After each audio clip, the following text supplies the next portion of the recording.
मैं इंग्लिश लिख लेता हूँ, मैं इंग्लिश पढ़ लेता हूँ, लेकिन जब इंग्लिश बोलने की बारी होती है तो मैं बोल नहीं पाता। अगर आपको यही सेंटेंस इंग्लिश में बोलना हो कि पिछले 2 घंटे से बारिश हो रही है, पिछले 7 महीनों से मैं पढ़ा रहा हूँ, पिछले 8 महीनों से मैं काम पे जा रहा हूँ, पिछले 3 घंटों से वह मोबाइल चला रहा है, तो आप इसे इंग्लिश में कैसे बोलेंगे?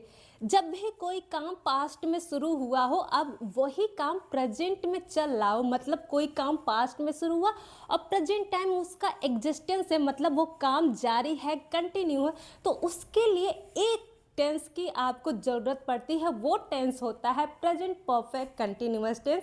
मीन्स ये टेंस आपका पास्ट से प्रेजेंट के काम को जोड़ता है। कोई काम अगर पास्ट में शुरू हुआ हो, प्रेजेंट में उसका अभी भी चल रहा हो काम, तो आप वहाँ पे जो यूज करेंगे बोलचाल की भाषा में, वो टेंस होगा प्रेजेंट परफेक्ट कंटिन्यूअस में। आप देखिए, आपका यही सेंटेंस है, पिछले 2 घंटे से बारिश हो रही है, तो आप कैसे इसे इंग्लिश में बोलेंगे? आप बोलेंगे इट हैज़ बीन। क्योंकि हैज़ क्यों लगा रहे हो? क्योंकि सिंगुलर वर्ब है, सिंगुलर सब्जेक्ट के साथ जाता है, प्लूरल वर्ब प्लूरल सब्जेक्ट के साथ जाएगा। It has been raining for the last 2 hours. अगर आपको ये बोलना हो पिछले 7 महीनों से विज्ञान पढ़ा रही हूँ, तो आप ये बोल दोगे इंग्लिश में, I have been teaching science for the last teaching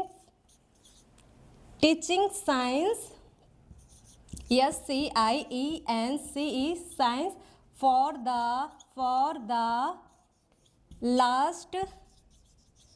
last 7 months। ये आपका इंग्लिश में ट्रांसलेशन हो जाएगा। अगर आपको ये बोलना हो पिछले 3 घंटे से वो मोबाइल चला रहा है, तो ये हो जाएगा he has been using mobile for the last 3 hours.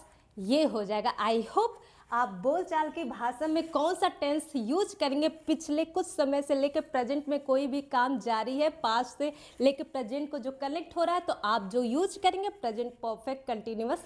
And thank you for watching it.